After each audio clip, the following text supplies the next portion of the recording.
So we're joined here by our panelists. We have Amita Geji. Did I pronounce that right? Oh, great.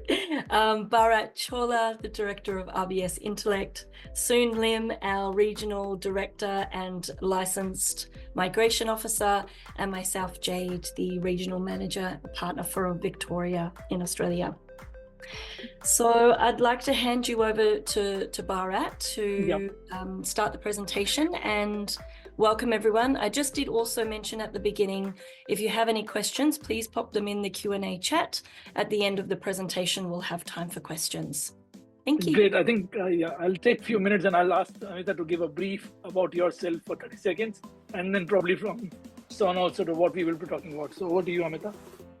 Kia ora. Hi everybody, my name is Amita. I am the International Manager at the University of Auckland. I look after the South Asia region primarily and representing the university for their international recruitments in the region. I'm really looking forward to sharing some time with you and also quite excited to see what kind of questions come up from this discussion.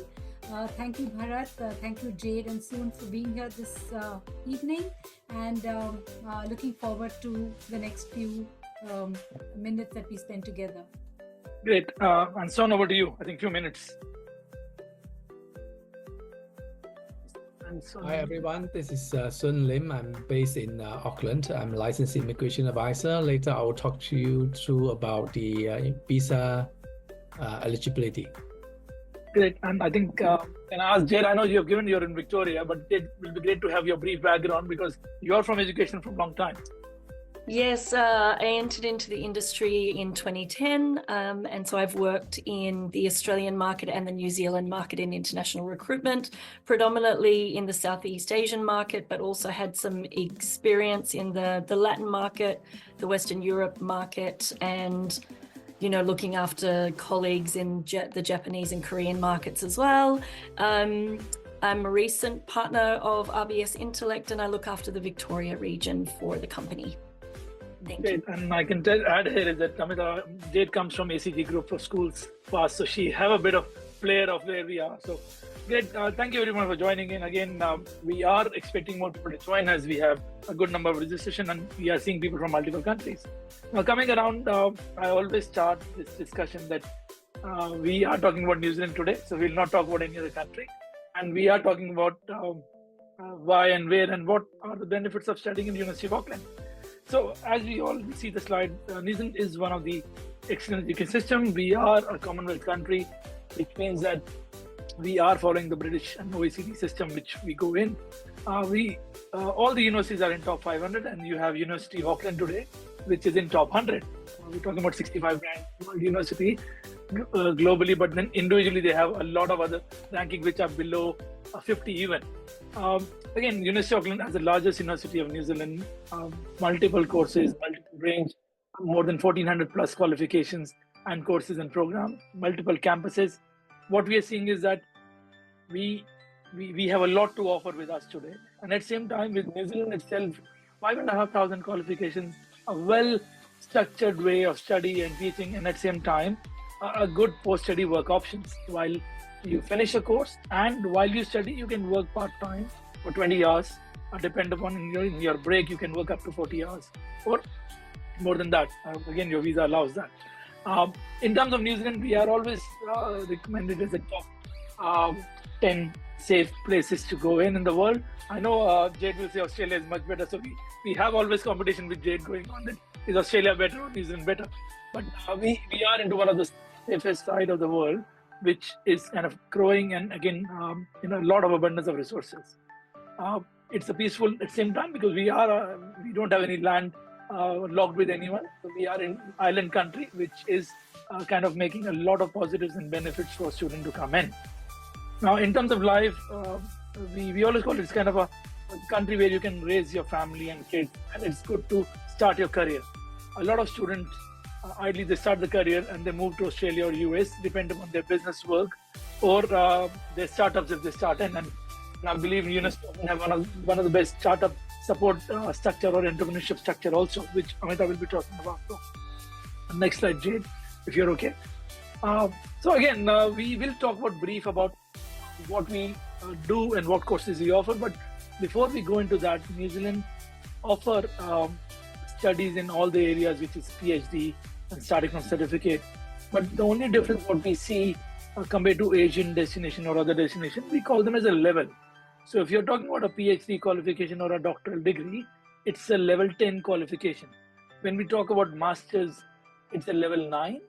And if the masters is 1 year or 2 year or 1.5 year, it still stays as a master's level 9.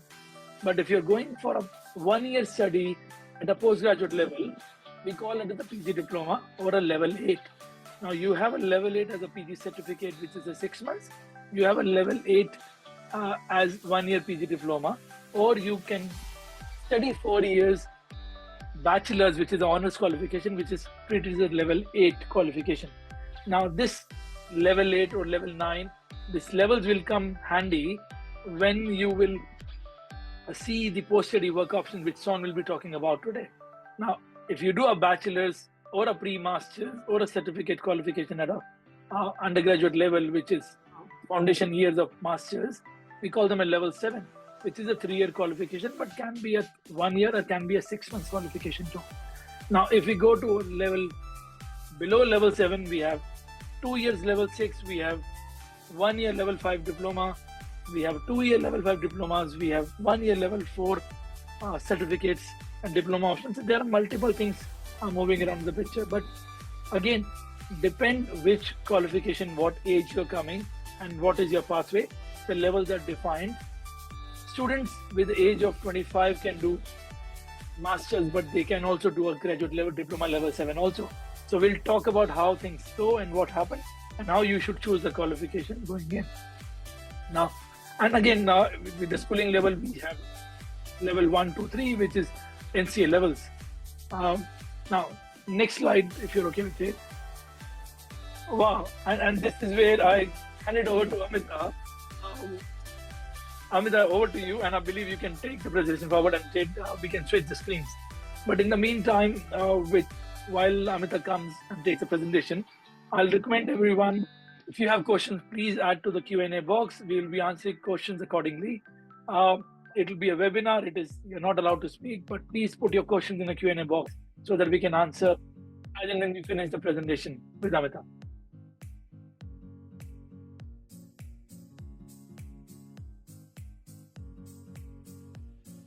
You're just on mute there, Amita.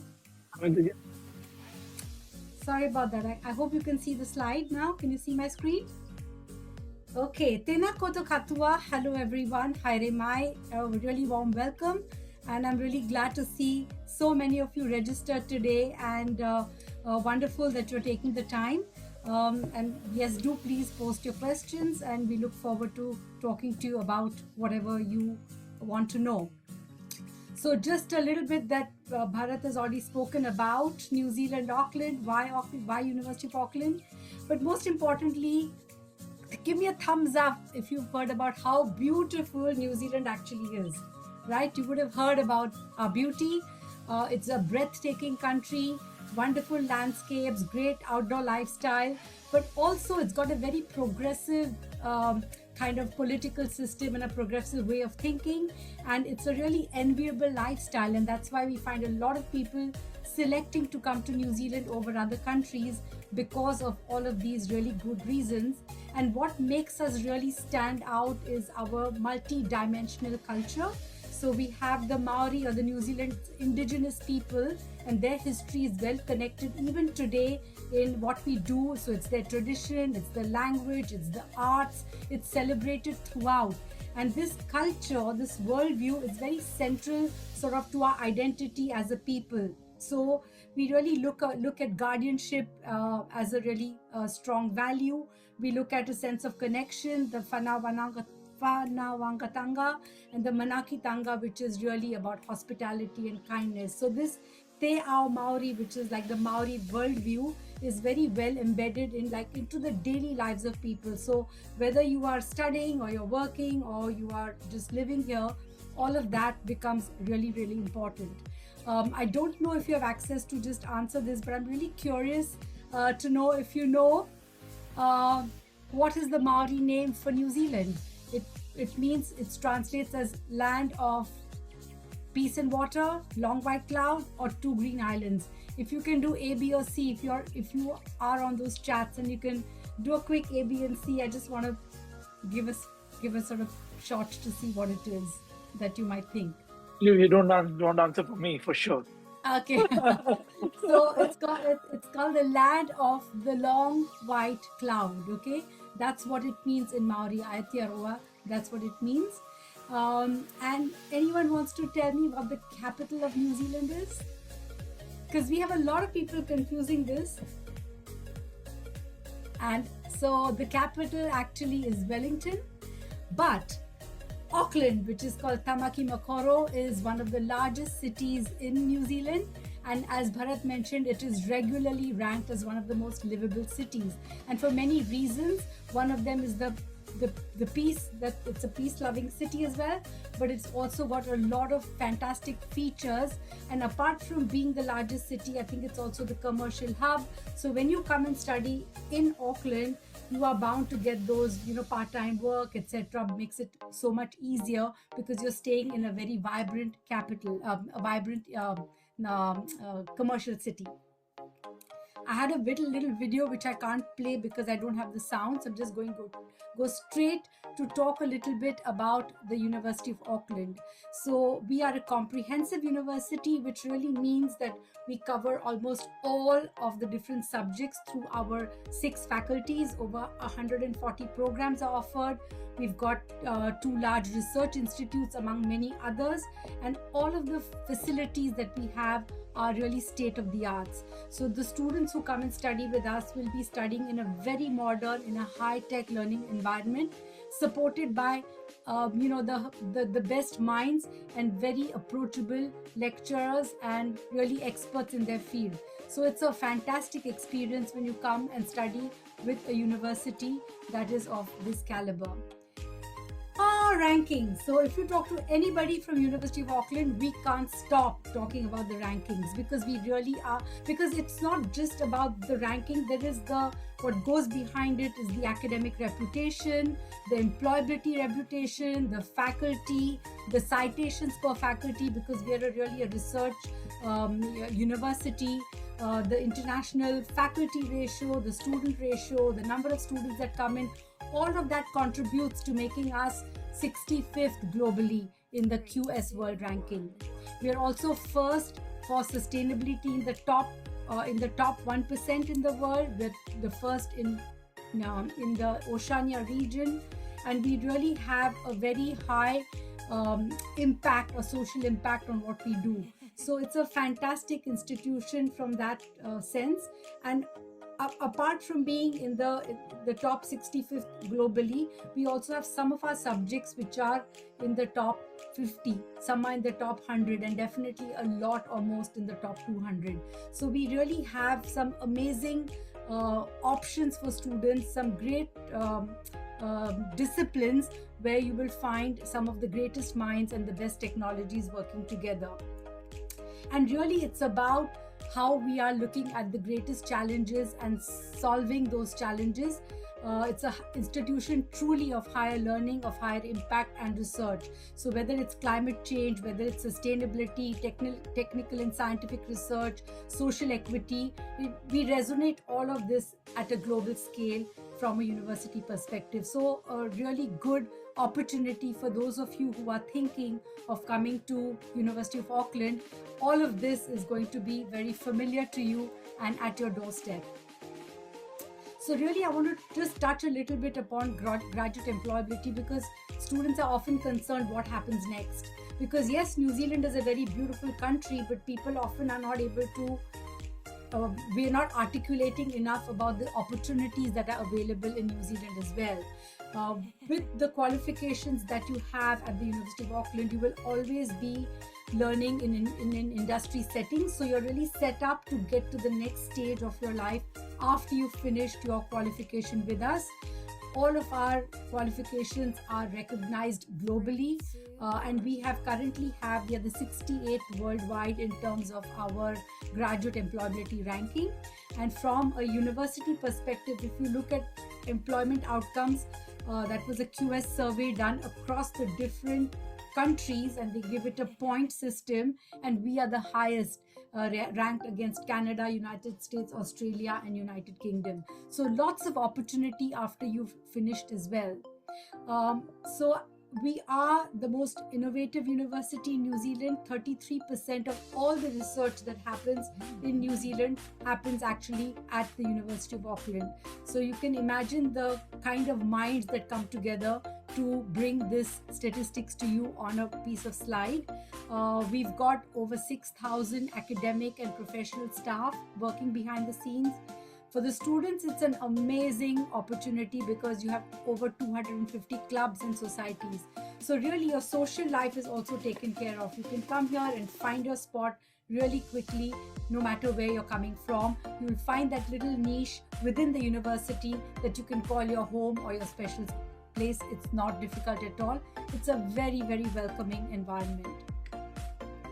So I'm going to straight up go into some of our programs, and we can answer questions a little bit later in detail because I don't know, we're a whole big group of people and I don't know who's interested in what.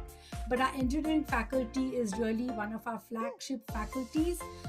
We have a lot of different programs from 120 points, which is 1 year, to 180 points, which is 1.5 years, to 240 points, which is 2 years, depending on at what point you enter into these programs.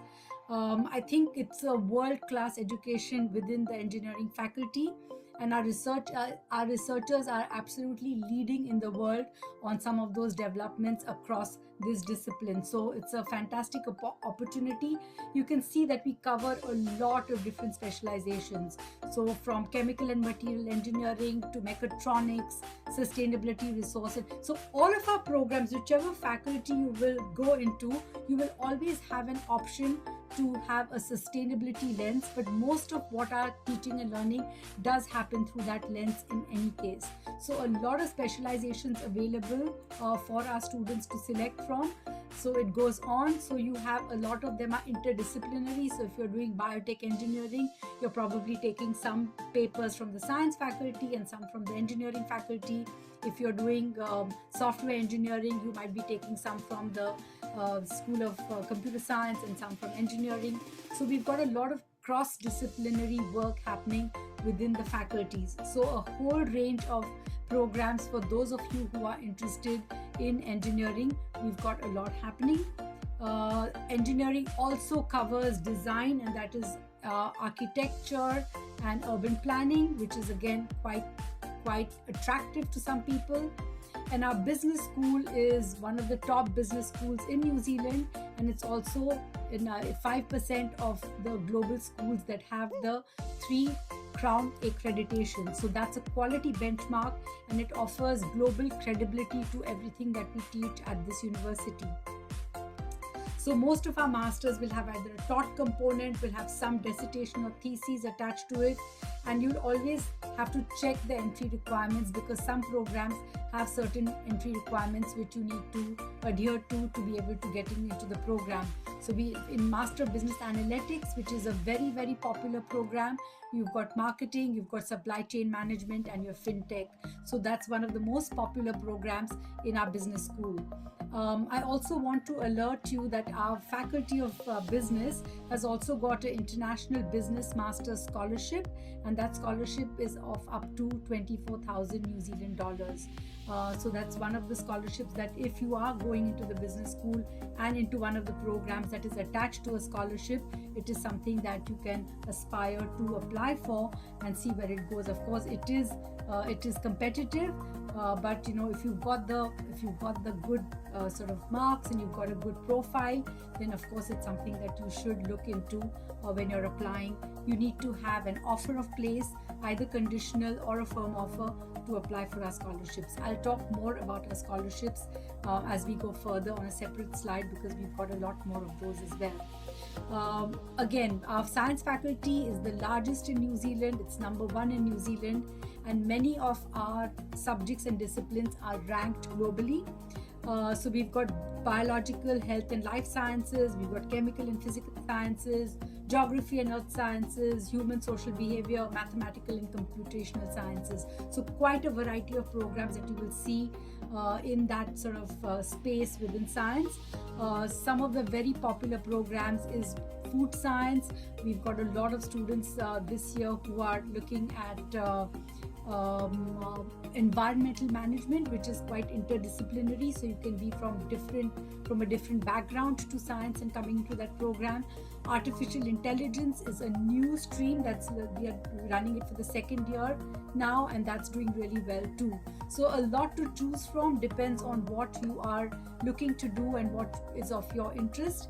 Our marine studies is actually taught in our marine reserve, which is slightly away from Auckland, set in a very beautiful spot which is literally on the beach, and you have access to all the marine life right there at your doorstep when you're learning in that faculty. Then you've got your medical and health sciences, again Master of Health Science and Master of Public Health and Health Leadership, really gaining a lot of popularity. We've got some amazing people teaching into these programs, and there's a lot you can explore. If you go to our website, you will see pharmacy and pharmacology is ranked 31st in the world, and nursing is ranked 42nd in the world. So some really amazing scores you can see over here. All our masters in the Faculty of Arts as well are quite varied. So you've got that 180 point, which is 1.5 years, to 120, which is a 1-year program. Global Studies is an interdisciplinary program. It's really gaining a lot of interest, because also corporates require these skill sets, and corporates require to find people who will talk to these issues which they are facing on a daily basis. So Global Studies. Public policy again has gained a lot of importance in the last couple of years. We're seeing heaps of applications from across the world. We've got quite a few interesting programs like Indigenous Studies, which is quite niche but important to some people who are interested in that space. I think again there is the Faculty of Education, which is part of the Faculty of Arts now. We've got a fantastic teaching program. It's a graduate diploma in teaching. When Bharat was talking about the different levels of the teaching, this is like a level 7 program, but it will allow you to actually get a qualification, a registration as a teacher. We've got Master of Social Work Professional. That's a 2-year program. Again, it's on the skill shortage list. So those who come into this program will be really grabbed literally by the industry when they finish. We've got Master of Education and Master of Education Leadership, which are again some of the programs that are really gaining a lot of interest. So some of our students who are looking to study, say, psychology and don't get into the program, they often come into some kind of a counseling program under the social work or under educational practice or social and community leadership, because those are some skills that can be sort of interchanged and transferred into that. Our law school is the #1 law school and number 55 globally. Once you finished your Masters of Law, you will still need to do some additional papers if you want to practice, and if there's anyone who's interested, I can talk about it a little bit later if the questions come up. But we've got 6 optional specializations under law.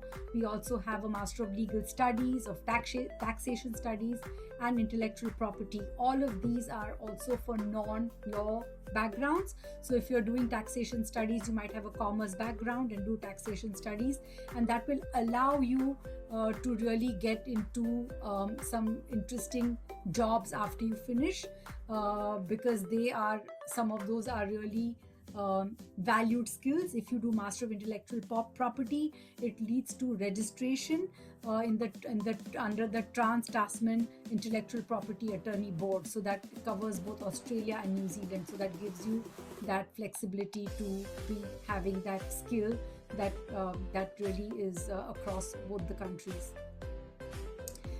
We are a very research-focused university, which you would have picked up by now. And we have a lot of opportunities for those who want to pursue their study, their doctoral study, their higher study. You will need to have certain skills for that. And if anyone's interested, I'm happy to talk about it. But also later on, I think soon we'll be able to tell you a little bit more about what benefits you enjoy when you are doing something like that, like when you're doing your PhD, because you can bring a partner, you can have 3 years post-study work visa, you can work full-time, and many other rights that you have. And then soon can talk about that later on. But just to give you a very broad overview, that most of our programs will either have an internship, work integrated learning, some clinical experience. Basically, we are getting you ready for the next step. We're getting you ready to go into industry, because the landscape of the future of careers is really evolving rapidly. And we really want to make sure that when you come out of your program, you're kind of equipped with those skills. So this is not happening in isolation. You have a lot of different people working into this space. So when you're doing group projects and group assignments, that is also your networking opportunity. So our teaching and learning really aligns with this fast-paced employment scenario that's happening around you. And to get you ready, we have a career development and employability services department. So they will actually assist you for up to 3 years after you've graduated. And they help you in many ways, from understanding the Kiwi culture to your networking opportunities. They connect you with existing professionals. You can imagine that we have an absolutely stunning set of alumni who are working across the country, and all of them are invested in making sure that the next generation of graduates from University of Auckland are also getting the benefit of their learnings and their future that they have experienced in industry. So you will be connected with like-minded mentors if you require that. So there's a lot that's happening in that space, and currently our employability stats is that 96% of our students get employed within 3 months of completion of their qualification. So that's a fantastic stats, and there's a lot of work that goes behind that. I will ask Sue later on to talk about what that really means when you get that 3 years post-study work visa, which you will get. And really our graduates are employed. Oh yeah, you've got the stats. The 96% of our graduates are employed. And this is the stats for 2023.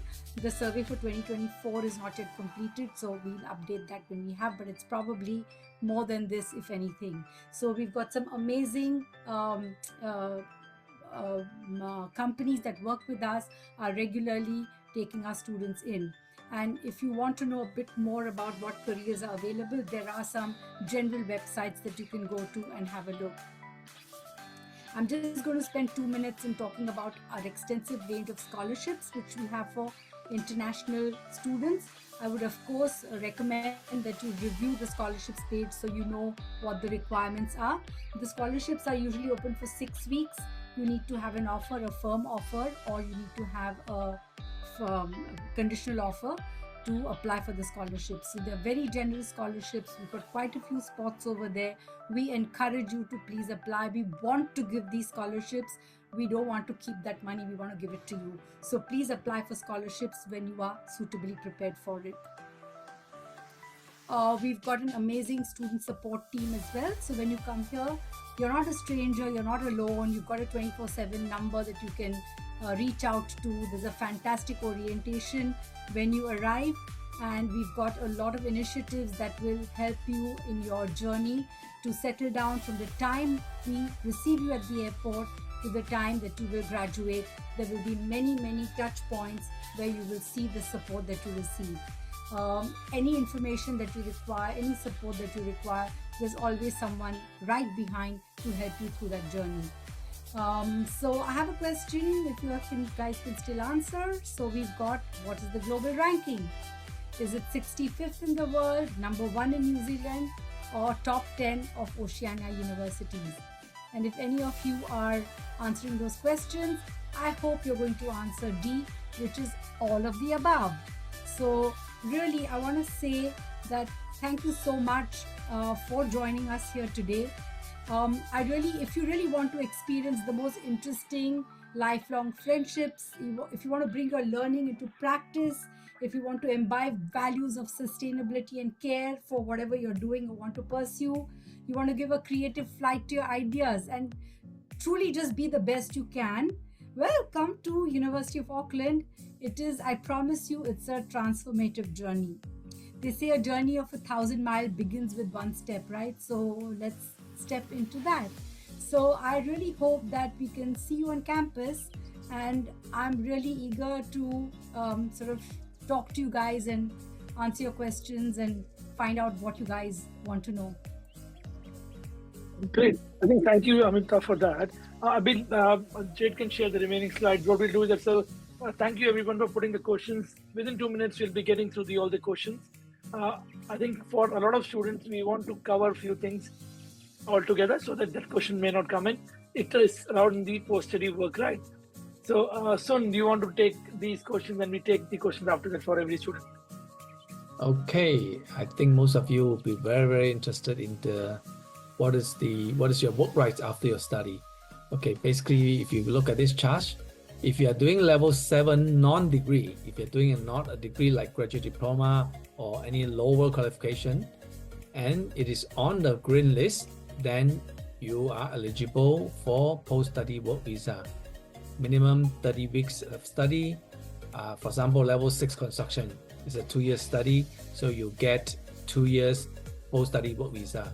But please be careful, this particular work visa is not an open work visa. It is a restricted visa, meaning that if you are studying construction, you can, when you hold this 2 years post-study work visa, you can only work in a construction industry if you study construction. Okay, so this is slightly different from other post-study work visas. This is called restricted post-study work visa. However, if you are doing bachelor degree level 7, at least 1 year or 2 years or 3 years, so you get an open work visa, post-study open work visa, depending on the length of your study. If it is 1 year, you get 1 year post-study open work visa. What is the difference between open work visa and restricted? Open work visa means you can work in any job. For example, you may not get the job that you want straight away, but you can actually work in other areas, hospitality or any other area. Okay, so long as it's a legal job. So if you do a postgraduate diploma level 8 and it's at least 1 year, then you get 1 year's post-study open work visa. Now the good thing is that if you were to do master degree level 9, which is between 1 to 2 years, most of the master degree are 1.5 years and some 1 year. Irrespective of the number of years that you do, you get 3 years post-study open work visa. It is the same with PhD level 10. Okay, so yeah, basically most of you will come here and you want to experience the employment in New Zealand. It's best to go through bachelor, postgraduate diploma, or master degree. Okay, next.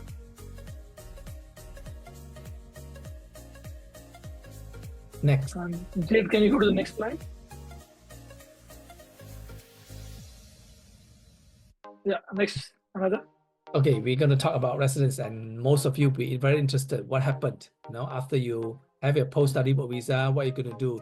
You find a skill job. Most important, you find a skill job, skill employment. Then there are 3 pathways for you. Okay, the most common one is the skilled migrant residence pathway. Basically, it's a point system. You need 6 points. Okay, so your qualifications, for example, bachelor degree, you get 3 points, right? And then you need another 3 points of skill work experience, and that work experience must be in New Zealand. So all your overseas, unfortunately, all your overseas work experience will not be counted. The second one is the green list pathway.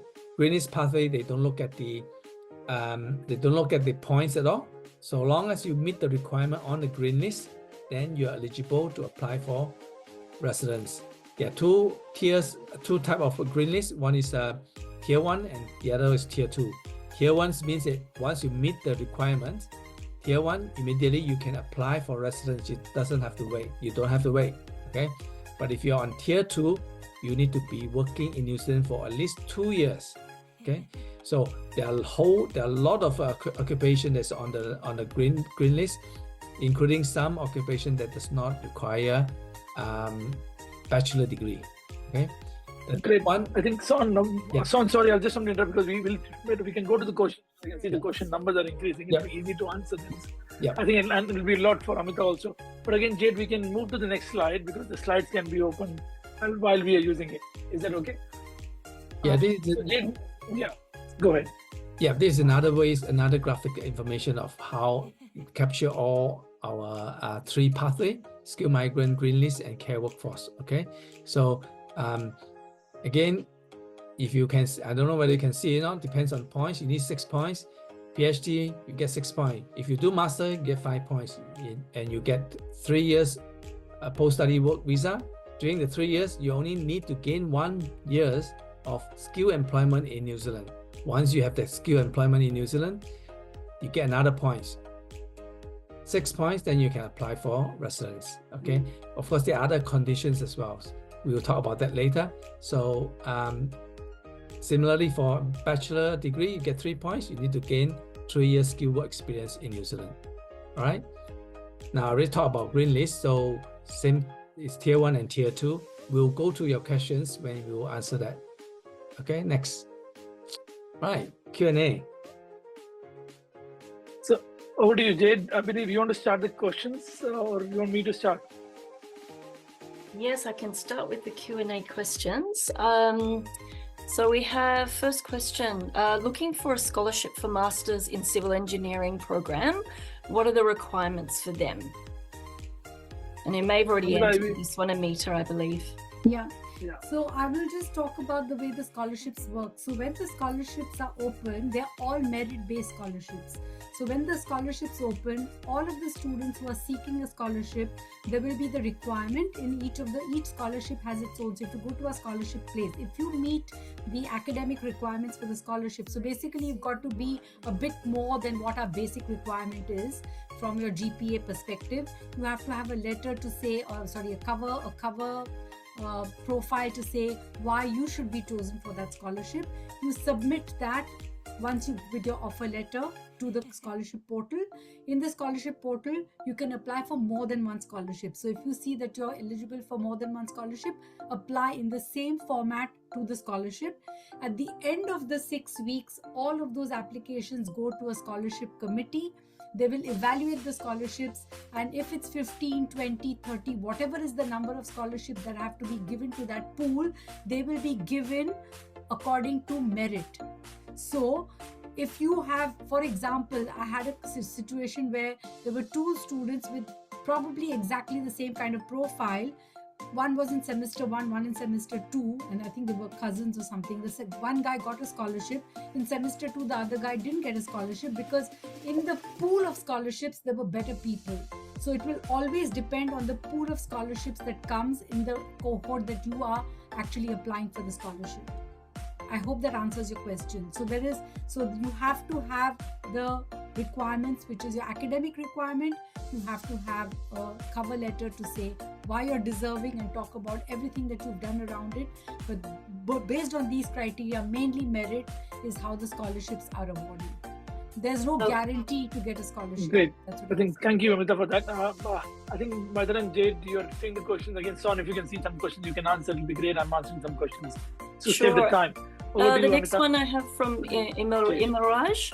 I'm a graduate of Bachelor's in the State University of Sri Lanka with honours in accounting and finance and working with 2 research papers for publication. In this case, is there any possibility to follow a PhD without a master's? The simple answer is no. Okay. And the second part of that question is, what about the job opportunities for accounting or finance and the demand of those job opportunities? Is there a demand? Bharat, you want to take that? I'm happy to. A very high demand, but Bharat can elaborate. Sure, I think yeah. So again, for everyone who is applying for the various courses, again, every course when it's started in New Zealand, there is always a demand back end. You can go to various job sites and we can share that also, like TradeMe, or we talk about seek.co.nz. And in terms of the PhD student, or they're going in see, you need to see that are you going to academic route or are you going to an industry research route. So personally, if you are a good candidate and you are proving an asset to a company, companies can do best possible work to take you on board or keep you on board. We always say for anybody applying for a job in New Zealand, first part-time, first full-time takes time, but you should make sure you are networking a lot, you're giving some internships, that you're doing some part-time kind of voluntary work to show yourself what you can do. 80% jobs are not published, they are offered through network. And if you have a good network of people around you, it can do well for you. Yeah. I have another question here. It's from an anonymous attendee. So if you are putting questions in the Q&A, please at least put your first name. So the question is there any pros to joining the March intake at UOE, University of Auckland, compared to the July intake for the master's taught degrees? There's no difference. You just have to time yourself. If you need to come for a degree in March intake, then you will need to have started that process almost 6 months out. So if you are looking for the next intake, this is a good time. So do talk with the RBS team and they will actually take you through that process and really fast track you through the process so you can get an offer letter, because there are many steps before you actually come and join a cohort. You've got to get an offer letter. University of Auckland will take 4 to 6 weeks to process your offer letter. Once you get that offer letter, then you have to apply for make your financial files and then apply for the visa, and immigration takes about 4 to 6 weeks, I think. So agreed. So 6 months is what you need to give yourself. Agree. So currently students applying for July intake, yes, they are open, but again, February or March intake is closed. We don't recommend, and because it's very short time. Okay, over to you, Jade. I have another anonymous one here. I earned a bachelor's honours degree in computer science with a second class upper division, completing with 120 credits. Can I apply directly to the PhD program without completing a master's degree? So I think as a blanket, we should say you need a master's degree, you need a proper thesis and research, and you will need to for a PhD.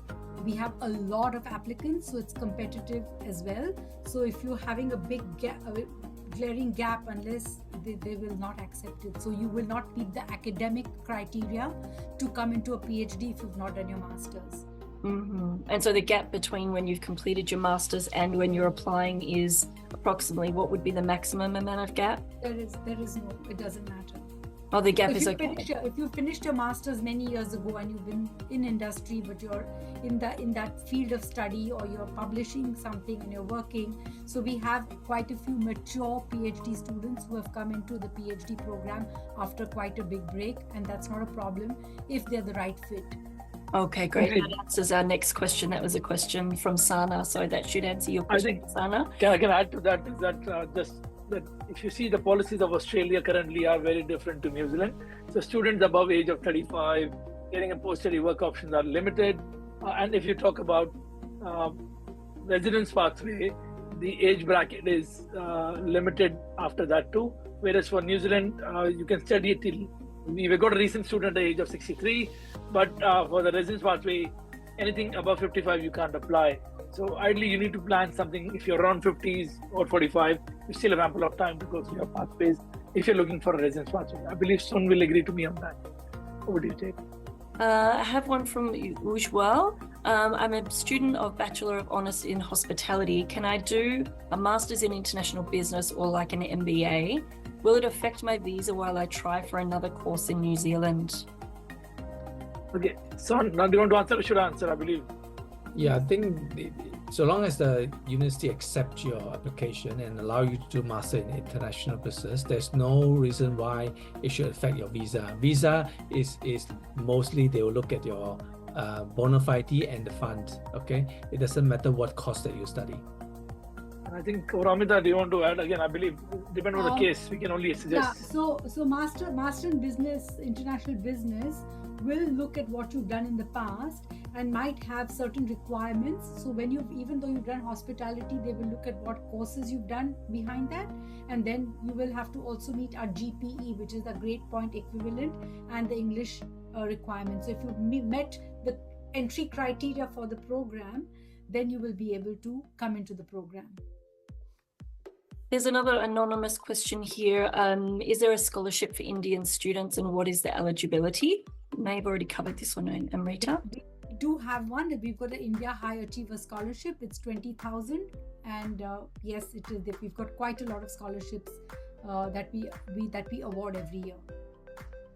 Another anonymous question. I'm a Bachelor of Oil and Gas Engineering graduate. Is it a bad idea to switch to a Master of IT instead of pursuing a Master of Energy at UOA? I'm worried about not finding job opportunities for internships for the energy sector after M Energy, since it only offers a research project. So sustainability, energy, clean energy are very big areas of study and discipline here. Also quite big areas that we have enough what shall I say, industry penetration for most of our students to get into that. I can't answer. I'm not a career counselor, so I can't say, oh, move from oil and gas engineering to IT. That's your choice. If you wanted to move to Master of IT instead as a choice that you wanted to make, then you're free to do that as long as you meet the entry requirements. The choice has to be your choice because you've got to be interested in what you do, and only then you will get those outcomes at the very end. If you're just doing it because some job opportunities are there but you're not interested in IT, then that might not be the right track for you, but that's not for me to decide. You have to make that choice as an adult. What I can tell you is that there are job opportunities, that we have a lot of what shall I say, we've got a lot of people working behind the scenes. As I said, we've got 96% graduate employability outcomes. Also, you've got to understand our master's classes are not full of thousands of students. They're quite small, they're very contained, they've got industry engagement. There's a lot of engagement with the people who are teaching you, and they are also invested that you should get a job when you finish. So you're not looking at masses when you go into these programs, into a master's program that's quite contained. So whatever you do, whether you're doing IT or whether you're doing Master of Energy, you will have a lot of support to get into industry. So follow what your passion is.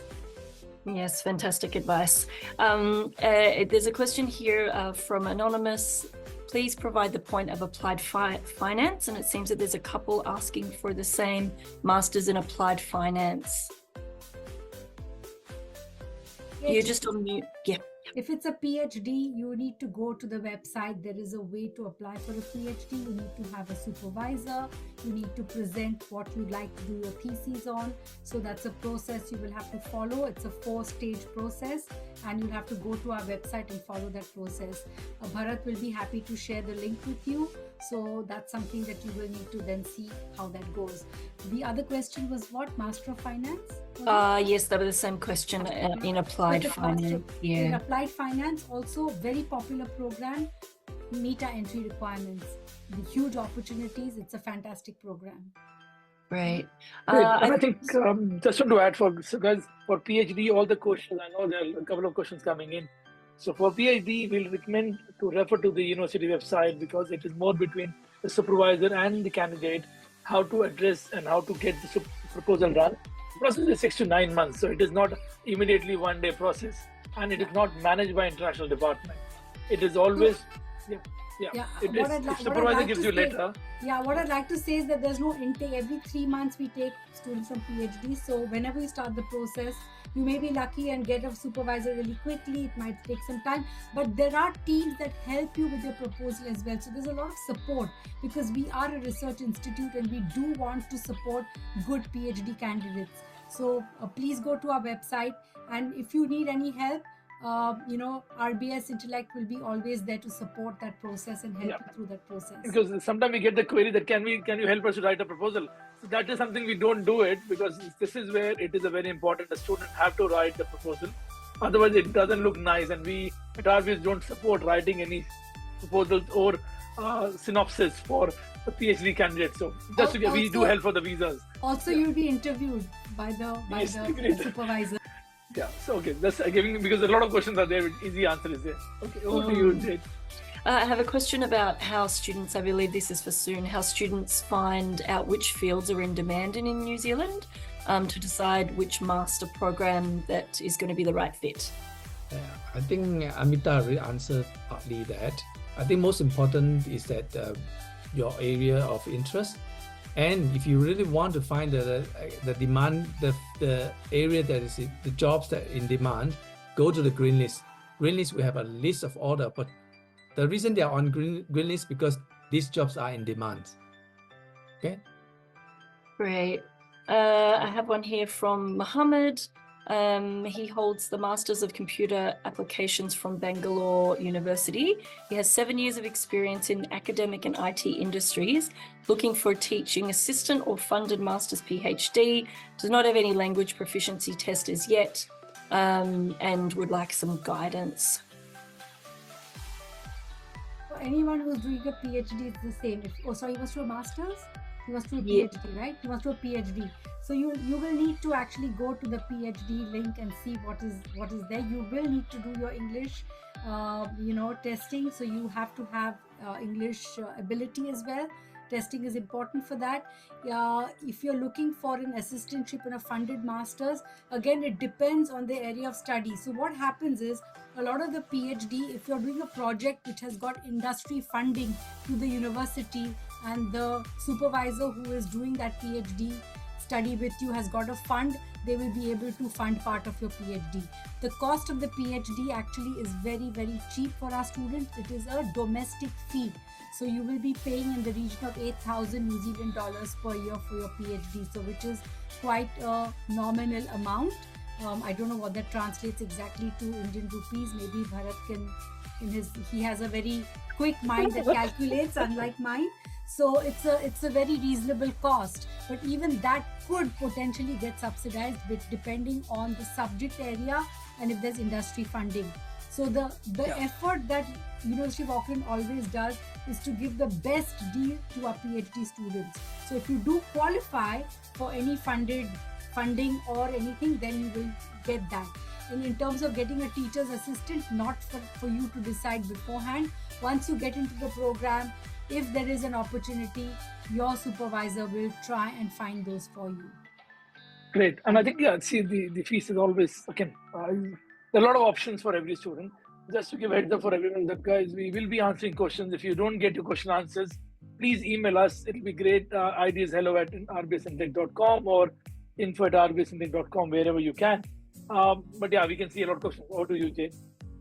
I have a question here from Hashita. Previous refusal from countries like the USA and Canada, is this acceptable soon? Yeah, I think I can answer that. We have students coming from multiple refusals. Yes, they are accepted, even using refusals. Now, do update that most of the cases RBS don't charge any fees, but then there will be some administrative expenses may charge. But ideally, we want to support students. So if you're applying, if you go to want to apply for university, it'll be great to go through us in the first place. If you go to university and then come to us, then I believe Amita may recommend it is we might need to charge service fees to students in that case. Is that correct, Amita, if I'm not wrong? Absolutely. Yeah. So yeah, I think so. We recommend students, if you're starting the process or anything, please involve us, because we can guide you for the courses and the visa processes at the same time when you're applying. And what question was that? Is any rejection? So we have students coming where there are multiple rejections from multiple countries. Even then also they've got the visas in given time. Over to you, Jade. Hashita has another question. Does the university accept prepayments before the fees before the visa is accepted? So, again, I can add to that. Again, currently you can follow the two different routes of visa. You can go to a EIP route where you don't have to pay the fees and you don't get approval in principle. But if you want to pay the fees in advance, you're welcome. It's called visa route, where you will straightforward get your answer with visa or no visa. Again, but students have to pay full 1 year fees in advance before starting the course, either in both the routes. So you can't pay a 6 months fee or 3 months fees. Otherwise, even you pay 3 months fees and start the course, and after visa you have to pay the remaining 9 months fees or remaining fees of that 1 year. Over to you, Amita. Yeah, what you said was fine. Yeah, because we have a student for Uni Auckland who paid 3 months fees and then waiting for the visa, course started. But do remember, you will only get post-study work right if you're completing 120 credits or 1 year qualification or 30 weeks and above qualification. If you're doing qualification which is hybrid, online and offline, If you're doing less than 30 weeks, you will not be able to get a post-study work visa. Son, I believe it's correct from my end and your end. Is that okay? Wonderful. I have an anonymous here as well. Is it possible to credit transfer from a grad diploma in IT to a master's of IT and only do 1 year of the master's using these credits instead of the original 2 years? It's a tough question to answer, and I think we don't do much of credit transfer in masters. So it would be safer to complete your qualification. Unless your qualification is recognized as an entry point, credit transfers do not happen at University of Auckland generally. Agreed. Because we're not confident of what that previous learning looks like. Agreed. And even the credit happens, it will also affect your post-study if you're doing less than 30 weeks course. So again, so it'll be great. And like I said, universities have limitations of credit exemptions. We tell everyone, don't just rush it up. And because there are two different framework of education in your home country and New Zealand if you're going in. Over to you, Jay. It's another anonymous one. Do we have points for skilled employment from 1 year of contract in the same industry as our studies in New Zealand, or does it have to be a permanent employment? That could be for you, Son. Okay, for the skill employment to be counted for points, you must have a minimum of a 12 months contract. Okay, so if you don't have a permanent contract, it's okay. But so long as that employment offer to you is for a minimum of 12 months. Great. I've got one here from Rahul. For Immigration New Zealand, is age, let's say someone in their 30s, late 30s, to do a double master? Someone doing their second master is negative for the visa. So I'm not sure if I understand that one. No, so if somebody is doing master's second time or third time, tell them you are able to prove to immigration why you're doing. You can always apply for a master's by research or master's in different stream or specialization or a PhD qualification. So again, tell them university is accepting you, and till the time you are able to kind of present to immigration that you are a bona fide and why you're doing it, it should not be an issue. So, Amita, you want to add something to that? The second master's you have to be really careful that there's no overlap, because if you're doing a master's, say in an IT field, and then going into some other software engineering, there's a lot of overlap of your course material, because they'll do a really close mapping, and if a certain percentage overlaps, then they will not give you an offer letter for a master's. So they will look at what that overlap is, because if you already have certain skills, then you're putting others at a disadvantage if you come with those skills and get into the program. So that's the logic. So I think you have to be careful when you are looking for second masters. Lovely. Okay. I have a question here from Yani, sorry. Is there any application deadline at the moment? I can say no, but Amita is the right person to say that. Is there a deadline? If you're talking, we don't have a deadline. Semester 2 is very much open. Quarter 4 is very much open. Please come hammer in tools at RBS and get your applications. Yeah, and there is no application fee. So do remember that New Zealand is very different to compare to Canadian or UK institution. No application fees currently. And again, the process time is different. The requirements are different. So that's why we are happy to support and appreciate everyone. I have another question from an anonymous attendee. Can we bring our partner for master study? And what is the visa type for the dependents? Okay, I can answer that. If you are doing a level 9 master degree, you are eligible to bring your partners, and your partners will be eligible to bring your children. Okay, so remember, the children is dependent on your partner, because your partner will be holding a work visa. While you study, you're not holding a work visa, you will not be eligible to sponsor your children, but your partner can, unless you are doing a PhD. Yeah, so we have a partner work visa and dependent student visa. Okay. Wonderful. I have a question here from Krishna. I have a dependent mother. Can she stay along with me after the study period in the post-study work visa period? Okay, if you have a dependent mother, the thing is that she can only apply for a visitor visa, but visitor visa is normally maximum is 6 months. Okay, the most is 6 months, and you're fortunate they allow you to extend another 3 months, and that's the maximum. Okay, then you have to be away from the country for another 9 months before you can re-enter. Okay. I have a question here from Anonymous. It has been a while since I attended school.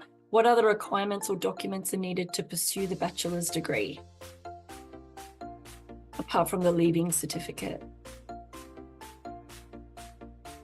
Did you want to answer that one, Bharat? Sorry, this was answering another question. That's okay. They've had a gap since school, and they're wanting to know what other documents or requirements are needed to pursue a bachelor's if there's been a gap since high school. Technically, till then you can prove that if your experience is there and you have relevant background, it will be helpful. Again, we have students who have done year 12, say in 2010, and then have 15 years work experience and then applying. There are option of pre-masters. There are option of not doing even like bachelor. You can go to pre-masters where you can entry directly towards the masters. Again, depend upon institution to institution. Whereas University of Auckland, I don't think so. Pre-masters option are available. Amita, is that correct? Correct. For now, because so there are some institutions where you can apply. But again, please share your CV, which will be helpful for us to see, and we can update you what documents we require to apply for the application and offer letter. Lovely. I have a question here from Ellen. Hi, Ellen. She has a master's degree in agriculture in the Philippines. Will it be credited once she applies for her PhD degree? So again, going back, okay, Amita, over to you. Credited. Yeah, sorry, but it's not about credited. You will just get into a PhD program if your degree, if you already have the prerequisite research background, you've done a thesis, maybe you've published a few papers. So for PhD, you really have to go through the website. So any PhD questions, I think, Jade, let's just tell them, go to the website. If anything's not clear, let them write to RBS, and then you can individually counsel them on what the next steps look like, because then they can send their CV and we can have a more granular look at what that profile looks like, because it's quite hard to answer some of these questions without understanding the full story behind the background. Yeah. I have Anonymous. I want to pursue a master's in software engineering. Can my spouse accompany me with my studies, and will he be allowed to work full-time as a senior developer? That could be for you soon. Yeah, I think this we have answered before. Yes, when you are doing master degree, your spouse can join you, and your spouse will have an open work visa, and she can work, or he or she can work however many employers or however many hours. Okay. Question around animation and effects. Is there a master's available at UOA? No. Okay. Yeah. So again, there are options for courses in various areas. But again, as this is UA webinar, we will recommend. But do remember that please share your details and documentation, because sometimes you may be eligible for other courses or maybe aligned with other courses. Sometimes the names don't go correctly if you're thinking, because there are media studies, there are AI and UX courses. But again, we can see what you are eligible for. Sorry, Amita, I just want to make sure that because the names of qualification are very different compared to what they study in the home country compared to Absolutely. Mm-hmm. I have an M. This is a Sajita. I have an MSc in Enterprise System and Data Warehousing in Greenwich in the UK, and have more than 15 years experience in the software industry. Sorry, I want to do an MS research in artificial intelligence, the 120 credit one. Am I eligible for that one? Most likely you would be with that kind of experience in your background, but you have to still meet our entry requirements, which is a GPE. There is a grade point equivalent calculator on our website, and there is also the English requirement. So please, again, write to RBS Intellect and they will guide you through the process. Great. Can I add here, guys? We have only 10 minutes more for the maximum because we're already running out of the time. Mm-hmm. Now, just giving heads up for all the scholarship answers, please, if you are apply the offer letter first before apply for scholarship, because that is how the process will work. So any student, anybody who's applying for a study options with University of Auckland, suggestion will be applied through RBS. It will help us to support your process better, and it will make the kind of services more supportive in terms of visa and all. I know students go and apply directly, which is again Amita and me both know, we need to make sure that we make the process better and smoother in terms of visas, and we require the complete process, not the half process. I think Amita, you want to add on to this? It'll be helpful for us. No, really. I think we just have to, as you said, everything is a tiered process. There's one step after the other. You've got to meet every requirement at every stage. Start early, get your paperwork through, get your offer letters, and then follow through from there. Great. I think it's important for you to share your profile, as Bharat said, because you might be, not really exploring all your potential possibilities at this stage. So do please write and give further information that will help to actually guide you in the right direction. Great. And sorry, Jade, I'm just adding because I've seen some questions because I want to make sure that we answer a few questions before the finish. The idea is that, guys, whoever we are applying for research courses, so my suggestion will be, yes, you can contact RBS. We can support you the process. We can also kind of upload the name in the system, but at the same time, you need to start talking to supervisor and we can guide you through the process. So it's a parallel process. It is, if you start early by yourself and then we get it in, it becomes a bit complicated from both the ends. And we will help in some cases, somehow, some process distinction. Okay, over to you, Jane. There's just one or two more questions to go. So there's a fair bit of repetition in here just to sift through. This one's for soon. Do we have to renew our student visa each year?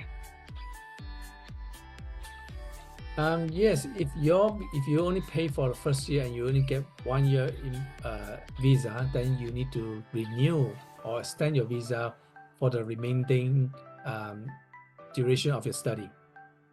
Yes. Yeah, and we recommend if you wanted to pay, you can pay 2 years or 1.5 years or 3 years in advance if you want a full visa. But the process of applying second year is not difficult. We do have a checklist for that, and students can apply directly. I believe a lot of universities offer the immigration advice support services too. We've got a team that will help you we won't do it for you. We will help you, point you in the right direction. So when I say help, please don't take it as someone's going to do it for you.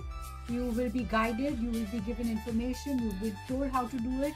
And we have our own licensed immigration advisor at the university who helps students through any difficult sort of questions that may arise. Great. And again, to add to that is that RBS have an Auckland office. You're welcome to come and support us. Yes, but there will be a small charge for second year. But again, we try to give all our students saying that you can apply. We will help you the same what you need help.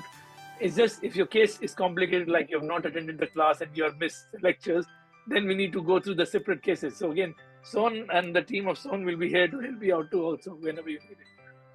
Great. I have an anonymous question with regards to the Pakistan market. Is the WES or any other degree evaluation required for Pakistan? So I can help that. So again, WES is not required. You are requiring for Canada for that. We have done recently a few Pakistani students coming in February intake. So again, please send your documentations. If we can verify them and we can see they are good legible documents, we can send to uni. Don't go for WES till time it is not needed. It is good to have WES. It is not. It's like an attestation or verification of your academic document. So it is good to have, but it is not a mandatory. That's what I can say. Amita, you want to add something? The last question here from Deb. Completed the BBA from Jagannath University in Bangladesh with an academic result of 2.72. The major was marketing. Now wanting to do a bachelor in business in digital marketing. With that, can they apply to the university? So this is masters. Yeah, this is a masters in business analysis. Again, Deb, I can add. Uni of Auckland have a various requirements, so it will be great if you can share the details, because how you're calculating your GPA 2.72, we need to check that. I believe it may not fit the criteria. Depend upon, even it is good to go through the requirement and documentation. Yeah, because at 55%, etc., I think most of our entry requirements would require higher GPA. So really we're looking well above that 75% threshold generally. Just very broadly, it depends if you calculate your GPA. For those students, I saw a couple of questions there about backlogs that brings your GPE down. So there's a lot of different ways in which that needs to be calculated. So for University of Auckland, we have quite a high threshold, but RBS Intellect can offer you other options that are non-University of Auckland. So do talk to them. Or you might have to do the pre-masters or a graduate diploma option if uni is okay to offer that. But again, we are open to discuss. We have teams. There are 60 plus members in, if I say 11 odd countries. So we are there to help you. Do let us know. And again, most of the cases, there's no service charges. So I reference to avoid because some of the cases, there are small service charges in certain countries, but because of to manage the scenarios. Over to you, Jay. If anything else. And that's it for the questions to this point. Great. So again, over to you. Sorry, I'm just coming in. Anything else we want to add or support? Amita, you want to add something on 30 seconds from your end? Just in my 30 seconds, I just want to say thanks because I think it's really important that you've all given us your time. And thank you for the questions. At University of Auckland, we are looking forward to quality students coming in, having this experience. It's a fantastic university. If you do get a chance, jump at it because you will not be disappointed. New Zealand is a wonderful country. Auckland is a great city, and I'm biased a little bit, Jade, but I can tell you it's a great place to live, work-life balance, great weather, but more importantly, opportunities. And I think Bharat mentioned about those starting up their career, starting families. I think it's a really good opportunity for those who can make it to New Zealand and to University of Auckland. We are here to welcome you, and do please take this opportunity to send through your applications. And I look forward to seeing a lot of you here at orientation. So when you're here, please look me up and say, hey, I attended your webinar and here I am. So it'll really delight me. Wonderful. Good. I think, again, Jade, you want to add something? And I know we can add about Jade in terms of where we are coming to Australia to do some face-to-face sessions in March. So look forward to meeting a lot of people. But again, Jade, from your end. Yes, please join us when we'll let you all know that we've got your details. We'll let you know once we've released the information about our face-to-face session in Melbourne. So if you are living in Melbourne or Victoria and you can attend that session, would be wonderful. Just to let you know, Amita, that I did live in New Zealand and promote New Zealand for 1 year. So I can vouch that Auckland is a fantastic city. I lived there for that time. And it's a really beautiful, safe place with the most stunning landscape. So, I'm here to highly promote New Zealand as a destination and certainly support you in all ways we can for University of Auckland. And Amita, we are welcome to you too. If you want to join Melbourne for a day trip, we'll be happy to support. But again, thank you from you. Yes. Son, from you, a few minutes. Thank you. Okay, I think we have a very good session. I think if you guys have any problem in terms of immigrations, in terms of visa processing, contact us. We have licensed immigration advisor in our office as well to answer your questions and to help you along. And just to promote Auckland universities, just for your information, both of my children are attending Auckland universities. So this is a good vouch that is a very, very good university. I think that's something so has been a pretty great move. But again, thank you everyone for joining and thank you for supporting Jade, again, Amita and Son for this session. For everyone, we will always say that please look for the information from our team. Please email us at info@rbs or hello@rbsintellect.com. We will respond back to you. And again, apologize if we have missed out some of the questions due to the time and the structure.